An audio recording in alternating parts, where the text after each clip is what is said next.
हाँ, इस वीडियो में हम आपको वायरस बॉर्न डिजीज के क्रम में अगला वायरस है चिकन पॉक्स या वेरिशेला।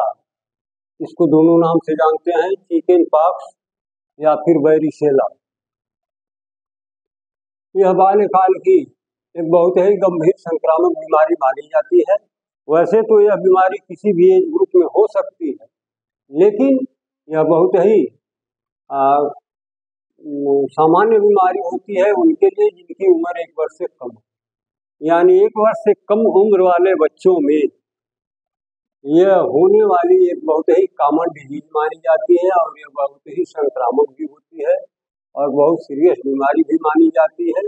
इसके कारण में बताया गया वेरिशेला जोस्टर, यही वो कॉजेटिव एजेंट है या यही वो वायरस है जिसके संक्रमण से ये चिकन पॉक्स या वेरिशेला नाम की बीमारी होती है। तो सोर्स ऑफ इन्फेक्शन क्या है? जो संक्रमित बच्चा है उसके मुंह और गले में इसका इन्फेक्शन होता है और वहाँ से जो स्राव निकलते हैं, डिस्चार्जेज होते हैं, उसमें ये कॉजेटिव एजेंट पड़े होते हैं और फिर जब वो दूसरे किसी हेल्दी बच्चे के टच में जाते हैं या उसके अंदर प्रवेश कर जाते हैं तो दूसरा बच्चा भी संक्रमित हो जाता है। तो इसका मुख्य कारण फैलने का क्या है?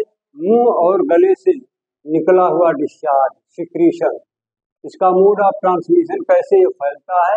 ये ड्रॉपलेट इन्फेक्शन के द्वारा ही फैलता है, क्योंकि इसके जो कॉजेटिव एजेंट हैं वो ओरल कैविटी में और ये फिर गले में, थ्रोट में पाए जाते हैं। जब व्यक्ति खांसता है, छींकता है, जो छोटी छोटी पानी की बूंदें बाहर निकल के आती हैं वो एटमॉस्फेयर में फैल जाती हैं और अगल बगल या पास में रहने वाला कोई दूसरा हेल्दी बच्चा जब वहाँ पर इंस्पिरेशन करता है, सांस लेता है, तो उसके साथ ही उस हेल्दी बच्चे के बॉडी में प्रवेश कर जाते हैं और फिर वहाँ ये इन्फेक्शन फैलाने का काम करते हैं और बच्चा जो है वो संक्रमित हो जाता है। इसमें फिर दे रहा है इंक्यूबेशन पीरियड। तो इसके एंट्री के लगभग 12 से 14 दिन बीतते बीतते इसके जो लक्षण हैं वो शरीर में दिखाई देने लगते हैं। तो इसका इंक्यूबेशन पीरियड माना गया लगभग 12 से 14 दिन। क्लिनिकल फीचर में देखिए क्या क्या मिलेगा आपको। तो सबसे पहला जो लक्षण दिखाई देगा वो होगा शरीर पर दानों का निकलना। शरीर पर छोटे छोटे दाने निकलने शुरू हो जाते हैं। दूसरे लक्षणों को हम 2 स्टेज में बांट देते हैं। एक होता है प्री इरुप्टिव स्टेज और दूसरा होता है इरुप्टिव स्टेज। प्री का मतलब पहले, इरुप्टिव का मतलब शरीर पर दाना आने के पहले जो दिक्कतें होती हैं, दिखाई देती हैं, उनको हम नाम देते हैं प्री इरुप्टिव और जो दाना निकलने वाली स्टेज है उसको नाम देते हैं इरुप्टिव स्टेज। तो जो ये पहली स्टेज है प्री इरुप्टिव स्टेज, ये लगभग 24 घंटे की मानी जाती है और इसमें निम्नलिखित लक्षण आपको मिलेंगे। पहला होगा फीवर जो 38 से 39 डिग्री सेंटीग्रेड तक रहेगा।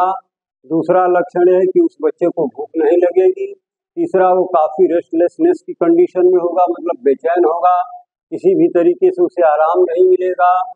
और अगली दिक्कत क्या होगी? फिर उसको शिवरिंग होगी, कपकपी होगी। तो ये 24 घंटे तक ही ये सब लक्षण दिखाई देते हैं। इसके बाद शरीर पर दाने निकलने शुरू हो जाते हैं, इसलिए इनको हम नाम देते हैं इरुप्टिव स्टेज। इरुप्शन माने दाने, छोटे छोटे फुंसियाँ जब ये शरीर पर निकलने लगते हैं तो इसी को हम नाम देते हैं इरुप्टिव स्टेज। वह स्टेज जिसमें शरीर पर दाने निकलने शुरू हो जाते हैं। तो ये बीमारी के दूसरे या तीसरे दिन बीतते बीतते ये दाने, चकत्ते कह लीजिए इनको, ये निकल जाते हैं और यही इस बीमारी का मुख्य लक्षण माना जाता है। ये चकत्ते पहले ट्रंक पर दिखाई देते हैं, मतलब चेस्ट पर दिखाई देते हैं, बैक पर दिखाई देते हैं, फिर थोड़ा सा और बाद में जाकर ये चेहरे पर आने लगते हैं, फिर हाथ पैर पर दिखाई देने लगते हैं और कुछ समय बाद ये दाने जो हैं उसमें ये पस्टुलस हो जाते हैं और इनमें पस भर जाता है, ये पीले पीले हो जाते हैं।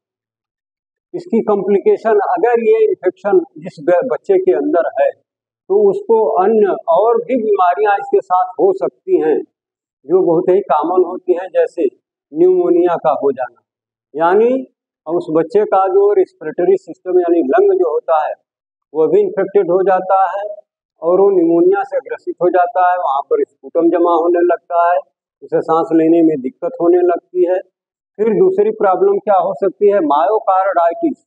इसकी सीवियरिटी देखिए, इस रोग की गंभीरता देखिए।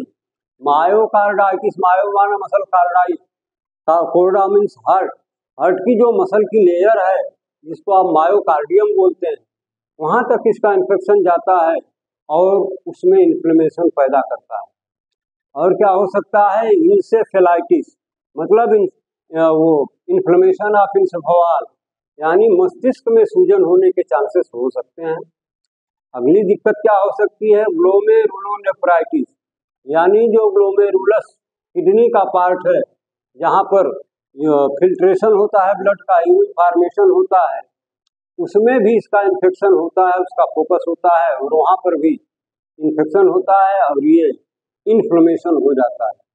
सेप्टिसीमिया यानी ब्लड का विषाक्त हो जाना। लास्ट में बताया गया एवं ऑस्टियोमाइलाइटिस, ये जो अस्थियां हैं इनमें भी स्वेलिंग हो जाती है। प्रिवेंशन, बचाव का तरीका क्या है इससे, तो रोग का निदान होने के 3 दिन के अंदर वारिसेला जोस्टर इम्यूनोग्लोबुलिन का प्रयोग अवश्य कर देना चाहिए ताकि रोग की गंभीरता थोड़ा कम हो जाए। और इसको कंट्रोल करने के लिए आप क्या क्या उपाय कर सकते हैं, तो पहला काम करेंगे कि संक्रमित बच्चे की खोज करिए। 10 बच्चे हैं, उसमें कौन सा बच्चा संक्रमित है, कौन सा बच्चा हेल्दी है, तो पहले उसको डिटेक्ट करिए। जब ये मालूम हो जाए कि हाँ ये स्पेसिफिक बच्चा ही इससे इन्फेक्टेड है, अभी लक्षण इसी में दिख रहे हैं, तो उसे तुरंत बिना किसी देर किए हुए उसे अन्य बच्चों से अलग कर देना चाहिए, अलग कमरे में रख करके उसकी देखभाल करनी चाहिए, उसका दवा इलाज करना चाहिए, या जो कुछ भी आप करते हैं उसको अलग थलग रख करके ही करें। मुंह एवं गले के स्राव का उचित निस्तारण, ये माउथ और गले से जो स्राव निकलते हैं वास्तव में उसी में ये पॉजिटिव एजेंट होते हैं और वही ड्रॉपलेट इन्फेक्शन के द्वारा दूसरे हेल्दी बच्चे में प्रवेश कर जाते हैं।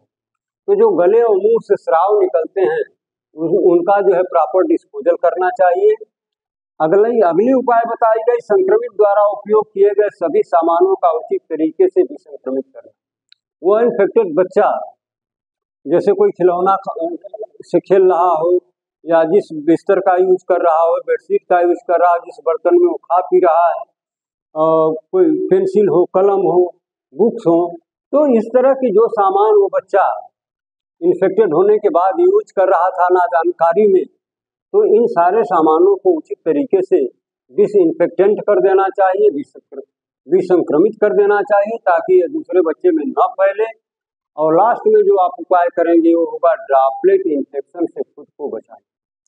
बच्चा जब खांसेगा छींकेगा तो वो बाहर आएंगे और फिर इंस्पिरेशन के थ्रू हेल्दी व्यक्ति के बॉडी में एंट्री करेंगे। तो इससे बचने का तरीका ये है कि बच्चे से दूरी बनाइए, या फिर जब वो खांसे छींके तो उसे कोई रुमाल हैंकी दे दीजिए जिससे वो मुंह पर रख करके छींके।